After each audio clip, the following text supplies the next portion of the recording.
echo of his call.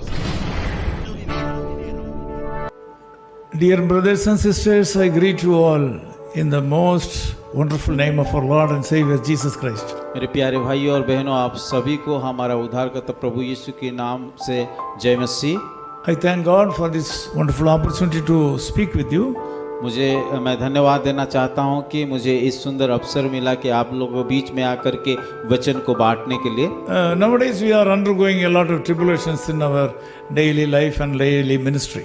इन दिनों में हमारा रोज के समय में, रोज के दिनों में और सेवा के जीवन में कई प्रकार का समस्या को हम सामना कर रहे हैं। But we have not failed to remember you and pray for you. आप लोग के लिए प्रार्थना के लिए हम कभी रुका नहीं है, पर प्रार्थना में स्मरण कर रहे हैं। Psalm 86 verse 10 says like this. भजन संहिता उसका 86 का 10 में इस प्रकार लिखा गया है, You are great आप महान हो and do wondrous things. और आप आश्चर्य कर्म करने वाला, You alone are God. केवल तू ही परमेश्वर है। This is a prayer of David in his highly dangerous situation. ये दाऊद जब दुख के समय में जब वो खतरा का सामना कर रहा था, उस समय दाऊद प्रार्थना किए थे। In Psalm 85:3 we can know that God had to forgive the iniquity of his people. और जब हम भजन संहिता उसका 85 का 3 में देखते हैं, परमेश्वर उनके लोगों को क्षमा किया है। So we can understand that it was a time when God's people go away from him and they are talking something and doing something against him. और ऐसा एक परिस्थिति था कि परमेश्वर का लोग परमेश्वर का रास्ता छोड़ करके उसके विरोध में काम कर रहे थे, और उस समय की घटना है। So it also means that God's anger was upon his people. और एक बात भी था, परमेश्वर का क्रोध उन सारे लोगों के ऊपर था। So God was very angry with the people. परमेश्वर उन लोगों के ऊपर क्रोध रखा था। Because of that, in Psalm 85:6, Bible says David was praying, "Will you not revive us again, that your people may rejoice in you?" इसलिए दाऊद तो प्रार्थना करता है उसका 85 का 6 में, क्या तू हमको फिर ना जिलाएगा कि तेरी प्रजा तुझ में आनंद करे। Once upon a time, they were living a faithful life in the sight of God.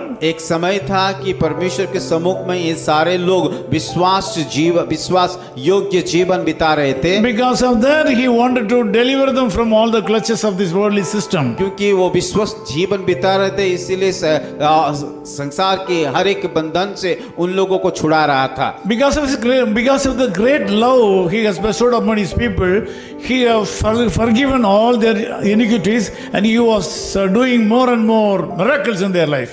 परमेश्वर उन लोगों को ऊपर इतना प्रेम रखा था, इसीलिए वो दिन प्रतिदिन उन लोगों के जीवन में आश्चर्य कर्म कर रहा था और उन लोगों को छुटकारा दे रहा था। Then because of the wrongdoings of the people, the Lord God wanted to forsake them.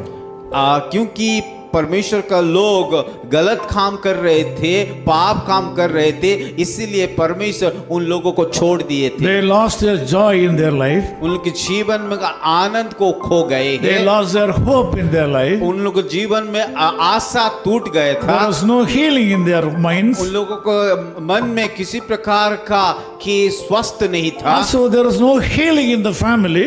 परिवार में कि किसी प्रकार का छंगाई नहीं था। Because of that, this prayer is being made. इसीलिए ये प्रार्थना वहाँ किया गया Will है। you not revive us again?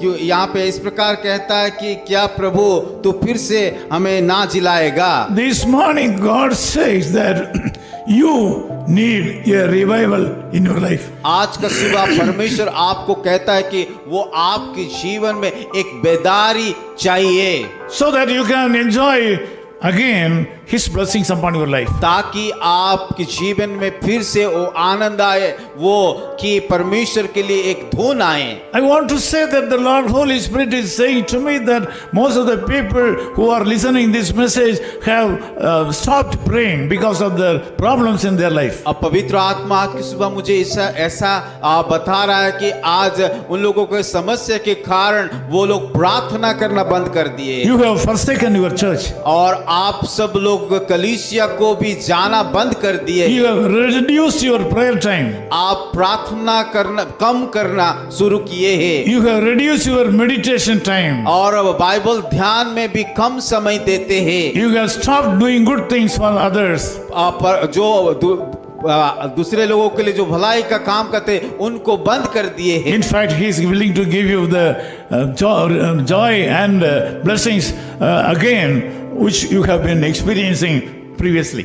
जो आनंद आप खो गए, जो शांति आपके जीवन में खो गया, फिर से दोबारा वो देना चाहता है। Let us pray together. आइए हम सब मिलकर के प्रार्थना करें। Lord, revive us again. प्रभु फिर से हमें कि जिलाइए। Lord, send us a fresh revival in our life, प्रभु हमसे एक नया बेदारी हमारे जीवन में दे प्रभु, so that we can rejoice in our life, ताकि हमारे जीवन में आनंद को कर so पाए, that we can enjoy your blessings in our life, ताकि हम आशीष को अनुभव कर पाए, so that we can reciprocate the blessings to others. ताकि हम दूसरे के लिए भी एक आशीष का कारण बन पाए। Lord, thank you so much for this wonderful time. प्रभु इस सुंदर अद्भुत समय देने के लिए हम धन्यवाद करते Lord, we हैं। are undergoing sufferings. प्रभु हम दुख से होकर के जीवन को बिता रहे हैं। God's children like us are suffering प्रभु का लोग कई प्रकार का दुख का सामना कर रहा है। in every area of our life. प्रभु जीवन की हर एक क्षेत्र में वो लोग कठिनाई का Even सामना कर then रहे हैं। we declare you प्रभु फिर से भी हम की घोषणा करते that हैं, you are great प्रभु आप महान हो, and you are doing wondrous things in our life. प्रभु आप आश्चर्य कर्म हमारे जीवन में कर रहे हो। So we redeclare that you alone are God, you alone are God. फिर से हम घोषणा करते कि प्रभु यहोवा तू ही केवल परमेश्वर है। Lord, I ask you to bless these people. प्रभु मैं प्रार्थना करता हूँ उन तमाम लोगों को आप आशीष कीजिए। Meet all the needs of these people. प्रभु इन लोगों का हर एक जरूरत को आप पूरा कीजिए। Bestow your grace upon these Prabhu people. उन लोगों के जीवन में आपका अनुग्रह को उंडेल दीजिए। Give all the blessings they want right now. प्रभु जो भी आशीष चाहिए उन तमाम आशीष को आप दीजिए। Let this day be a blessed day for them. प्रभु एक दिन एक आशीष दिन हो पाए। In Jesus' name we pray. यीशु मसीह के नाम से हम प्रार्थना करते हैं। Amen. आमीन।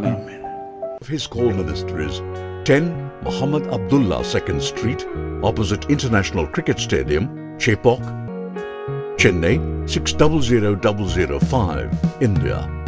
Phone 9144 2852 8282. Mobile phone and WhatsApp 91 98412 71858. Email sam@echoofhiscall.org. Website www.echoofhiscall.org. God bless you.